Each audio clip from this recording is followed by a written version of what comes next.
జై హింద్. నేను మీ డాక్టర్ స్వప్న. ఇవాళ ఒక ఇంట్రెస్టింగ్ టాపిక్ గురించి మాట్లాడుకుందామండి. సో అమ్మాయిలకి చాలామందికి ఉండే కామన్ సమస్య, ఫస్ట్ వైట్ డిశ్చార్జ్, సెకండ్ దురద, మూడోది మంట, దాని తర్వాత యూరిన్ లీకేజ్, దాని తర్వాత సెక్షువల్ అన్ప్లెజర్. సో ఇవన్నీ కూడా ఆఫ్టర్ మ్యారేజెస్ అలా స్టార్ట్ అవుతూ ఉంటాయి యూజువల్గా. దానికి మామూలుగా మెడికేషన్తో పాటు చాలా రకాల ట్రీట్మెంట్స్ ఉంటాయి. కార్బన్ డైఆక్సైడ్ లేజర్ అని, ప్లాస్మా జెట్ థెరపీ అని, ఇలా చాలా ఉన్నాయి. ఎవరికి ఈ ట్రీట్మెంట్స్ గురించి అంతగా తెలియదు. మెడిసిన్స్ వరకు వాడుకొని వదిలేస్తూ ఉంటారు. ఆఫ్టర్ ప్రెగ్నెన్సీ మనకి కొందరికేమో వెజైనల్ లూజ్ అయిపోతూ ఉంటుంది. దాంతోపాటు వెజైనల్ లాక్సిటీ, లూజ్ అంటే లాక్సిటీ, తర్వాత వల్వల్ కూడా లాక్సిటీ తయారవుతుంది. దానికి కూడా ట్రీట్మెంట్ ఉంటుందని ఎవరికీ తెలీదు. తర్వాత ఇలాంటి చిన్న చిన్న సమస్యలకి ఆపరేషన్ ఏమైనా ఉంటుందేమో అని భయపడే వాళ్ళు కూడా ఉంటారు. ఇలాంటి వాటికి ఆపరేషన్ లేకుండా, మెడిసిన్స్ ఏం లేకుండా, అనెస్థీషియా లేదు, స్కార్ లేదు, పెయిన్ లేదు, అలాంటి ట్రీట్మెంట్స్ ఈ మధ్యలో మనకి ఉన్నాయి. సో మన ఎస్క్యూర్ హాస్పిటల్లో కూడా ఇలాంటి ట్రీట్మెంట్స్ ఉన్నాయి. సోనోగ్రఫీ ఎలా చేస్తామో వెజైనల్ స్కాన్స్ అలాగే ఉంటుంది ట్రీట్మెంట్. అండ్ స్మాల్ టైం, చాలా కొంచెం టైంలోనే చాలా మంచి రిజల్ట్స్ ఉంటాయి.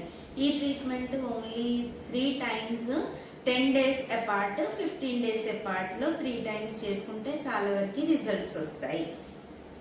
ఆల్రెడీ మనం వైట్ డిశ్చార్జ్ కోసం దానికోసం కూడా వీడియోస్ చేసుకున్నాము. అవన్నీ ఫస్ట్ బ్లడ్ టెస్ట్లు చేసుకొని దేనికి ఎలా ట్రీట్మెంట్ కావాలి అనేది మనం ఆ పేషెంట్కి ఎలా బాగుంటుంది అనేది చూసి చెప్తూ ఉంటాం.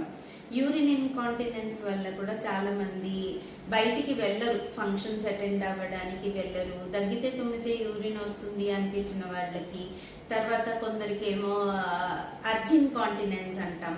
యూరిన్ వస్తుంది అనిపించగానే యూరిన్ వెళ్ళిపోవాలి అనిపిస్తుంది.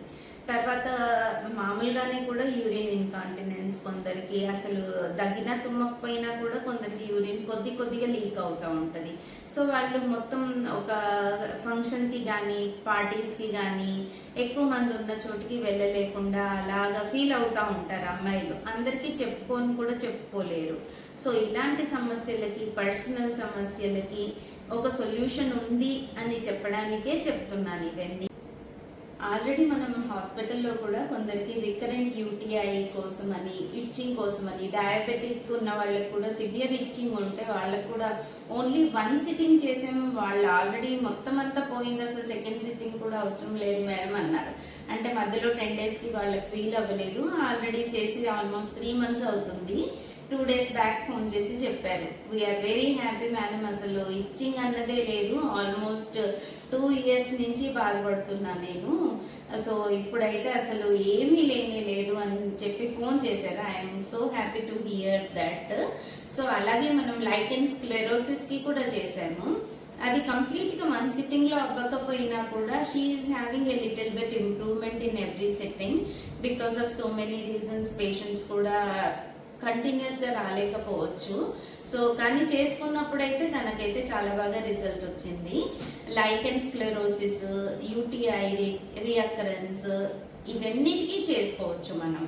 తర్వాత this is the only small probe మనం యూజ్ చేసేది. దాంట్లో ఇంత చిన్న ప్రోబ్తోనే మిరాకిల్స్ అండ్ వండర్స్ చూడగలుగుతాం మనం. రీసెంట్గా బేబీ పుట్టిన తర్వాత వెంటనే వాళ్ళకి వెజైనల్ లాక్సిటీ వచ్చి, వల్వల్ లాక్సిటీ వచ్చి, సెక్షువల్ ప్లెజర్ తగ్గిపోతే వాళ్ళకి కొంచెం ప్రాబ్లమాటిక్గా అనిపిస్తుంది. సో వాళ్ళకు కూడా ఈ సిట్టింగ్స్ అయిపోతే చాలా కంఫర్టబుల్గా ఉంటుంది. సో ఫ్యామిలీ లైఫ్ హ్యాపీగా ఉంటుంది. అండ్ సమస్యలకు కూడా ట్రీట్మెంట్ జరిగినప్పుడు హ్యాపీగా ఉంటుంది. క్వాలిటీ ఆఫ్ లైఫ్ ఇంప్రూవ్ చేసుకోవడం చాలా ఇంపార్టెంట్. వెజైనల్ రెజ్యువనేషన్ అసలు ఎవరు చేయించుకోవాలి అంటే ageing, childbirth, hormonal changes, లేకపోతే యూరిన్ ఇన్ఫెక్షన్, ఇన్కాంటినెన్స్ ఉన్నవాళ్ళు, వీళ్ళందరూ చేయించుకోవచ్చు. చేయించుకుంటే ఏం జరుగుతుంది? There is medical and cosmetic improvement in the vaginal area. అంటే దాని టైట్నెస్, టోన్ ఇంక్రీజ్ అవుతుంది. దానివల్ల ఫంక్షనల్గా కూడా patient will develop self confidence. And because of increase in lubrication self comfort కూడా పెరుగుతుంది పేషెంట్కి. దాని తర్వాత satisfaction, life satisfaction because of no itching, no burning, no soreness feeling of the area. ఇది దానివల్ల వచ్చే ఉపయోగాలు. పెయిన్లెస్ ట్రీట్మెంట్ కాబట్టి అందరూ వెళ్ళొచ్చు. ఎవరు చేయించుకోకూడదు అని అంటే ఆల్రెడీ ఇంప్లాంట్స్, ఆర్థో ఇంప్లాంట్స్ కానీ హార్ట్లో ఇంప్లాంట్స్ కానీ ఏమైనా ఉంటే మెటల్ కాబట్టి వాళ్ళకి మనం బయట నుంచి లేజర్స్ కానీ ఈ కరెంట్ కానీ ఇవ్వలేము కాబట్టి వాళ్ళొక్కరే దీనికి ట్రీట్మెంట్కి చేయలేము మనం. మిగిలిన వాళ్ళందరూ చేయించుకోవచ్చు. Thank you.